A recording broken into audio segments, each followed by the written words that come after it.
Bueno, aquí conviene decir que en la parte fáctica, la Corte hace especial énfasis en la convivencia que tuvo el señor Ángel con su pareja antes de que éste falleciera.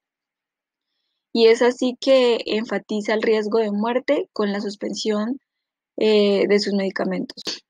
Todo inicia cuando el señor Ángel decide remitir un escrito a Colfondos y estos responden de forma negativa, diciendo que la legislación no contempla la unión entre parejas del mismo sexo y que por lo tanto no reunía los requisitos.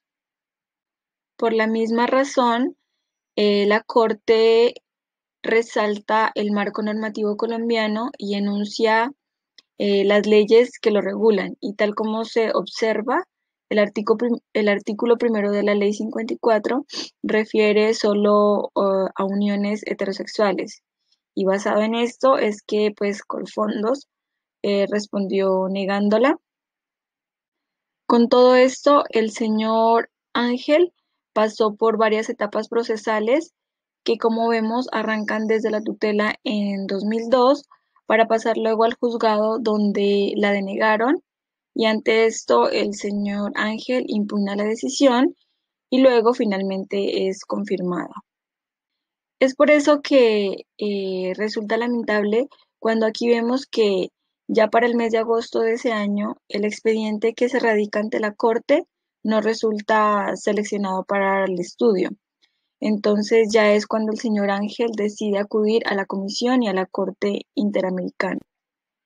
Esta es una línea de tiempo que expone el trayecto decisional de la Corte y pues explica la razón de por qué se dice que Colombia no es responsable por la violación al deber de adoptar disposiciones de derecho interno, ya que pues habían conseguido consolidarlo. Del análisis de fondo podemos observar cómo la Corte explora el debate que hay sobre la lesión del derecho, donde tenemos estos tres que son el derecho a la igualdad, el derecho a las garantías, el derecho a la integridad personal y el derecho a la vida. Y por eso, en principio, hay que decir que sobre la vulneración de la igualdad, el Estado sí es responsable. Sin embargo, como se advirtió, no lo es respecto de adoptar disposiciones de derecho interno. Por ende, eh, ahora también hay que decir que en cuanto a la violación de garantías judiciales, tampoco resulta responsable. Eh, pero a la hora de hablar de la integridad personal y el derecho a la vida, pues ahí sí existe otro análisis que se profundizará en la siguiente diapositiva. Bueno, aquí hablaremos de los estándares con los que están siendo tratados los pacientes de VIH. Como ven, ya lo dice la Corte y lo resalto ahora, que estas personas requieren un enfoque integral, y por lo mismo la Corte lo resalta en la parte de fondo, puesto que termina constatando el acceso, que es apenas uno de los elementos que permiten la eficacia en el servicio asistencial. Entonces, aquí es cuando se hace pertinente dejar claro ese enfoque que determinó la Corte, ¿verdad? O sea, es que se pregunta uno que por qué conviene analizar esto. Entonces, uno se podría preguntar que por qué esto sirve para determinar la calidad en el análisis posterior que hace la Corte para saber si se vulnera o no el derecho. De hecho, aquí es posible verlo, y como se observa inmediatamente, la Corte ve que no tiene elementos para la conclusión, o bueno, al menos no una que afirme la vulneración del derecho. Se da cuenta que además el régimen subsidiado le hubiera brindado una protección, quizá una de menor calidad, como refiere, pero también explica que resulta ser un servicio provisto por el régimen contributivo. Entonces, de esta manera, la Corte hace el análisis del marco jurídico de la seguridad social y ahí es donde determina que el Estado no es responsable de la violación de los derechos a la integridad personal ni a la vida del señor Ángel. Bueno, pasamos a las reparaciones. Una vez se analizan las pruebas, se emplean peritazos y demás, se procede también a hacer las reparaciones y como se observa en la diapositiva, tiende hacia la plena restitución y pues a veces no resulta posible, entonces por eso se establece que el tribunal debe determinar unas medidas para garantizar los derechos y reparar las consecuencias de las infracciones. Por eso, y como se verá, la Corte ha considerado la necesidad de otorgar diversas medidas de reparación, con el objetivo de producir el resarcimiento de los daños de una forma integral. Entonces, sabemos que contempla unas compensaciones pecuniarias, pero además unas medidas de restitución, pero también de satisfacción y unas garantías de no repetición que tienen especial relevancia, como se verá a continuación en la siguiente diapositiva. Entonces, es así como vemos cómo opera. En primer lugar, pues aquí Ángel Duque, con su legitimación por pasiva, ya fue lesionado.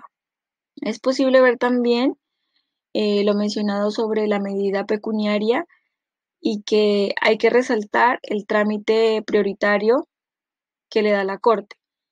Pero además resulta muy interesante que propone unas medidas de satisfacción relacionadas con la publicidad de la decisión y aquí se nota la intención de la Corte en que no ocurra nuevamente. Y bueno, otras medidas se habían propuesto también la promulgación de una ley que reconociera los derechos patrimoniales a las parejas del mismo sexo, una política pública de capacitación sobre la discriminación a funcionarios, así como que se ordene al Estado la realización de un acto público de reconocimiento de responsabilidad y de disculpas al señor Ángel, pero esas medidas no, pues en este caso no prosperaron. En el caso de la medida de rehabilitación, a pesar de que diga que no se declare al Estado como responsable, señala que el señor Duque tiene derecho a acceder a un régimen de salud de tipo contributivo o subsidiado que le proporcione el tratamiento médico indispensable. Señala también que deben reintegrar los costos asumidos por el Fondo de Asistencia Legal de Víctimas, por lo que determina como costas y gastos cerca de $10.000. Y en vista de que no se probó la existencia del daño emergente, se ordenó la modalidad de cumplimiento de los pagos solo por concepto de daño material y el reintegro de costas en el lapso de un año. Y bueno, tal y como se explicó previamente, el daño material no consigue probarse, además por tratarse de un daño incierto o eventual, razón por la cual deciden darle una indemnización de cerca de $10.000. Aquí, como se advierte desde las excepciones preliminares, la Corte determinó que la acción de tutela planteada por el señor Duque constituía un recurso acorde a la situación de urgencias en la que él se encontraba en ese momento. Y en cuanto a la excepción presentada por el artículo 4.1 y 5.1 no resultó procedente ya que operaba el principio de preclusión procesal. Y en relación con lo argumentado previamente, se puede concluir aquí el debate que tiene la Corte sobre la vulneración de los derechos. En resumen, lo reconoce como responsable por violación al derecho a la igualdad, aunque no así por los deberes de adoptar disposiciones o vulneraciones a la vida y a la integridad. ya que se habían implementado a través de mecanismos por el Estado. Finalmente, eh, vemos cómo la Corte dispone una serie de medidas entre las que encontramos a la sentencia como una forma de reparación para las víctimas. Reitera a su vez lo relativo al pago de las costas, así como una reiteración al carácter obligatorio de las publicaciones. En resumen, se puede ver la intención de la Corte hacia el seguimiento y cumplimiento de los parámetros establecidos anteriormente. En lo que corresponde a las disidencias, conviene decir que hay dos enfoques, ya que son dos jueces que realizan su oposición a la interpretación del resto de los jueces. Entonces se nota, por ejemplo, que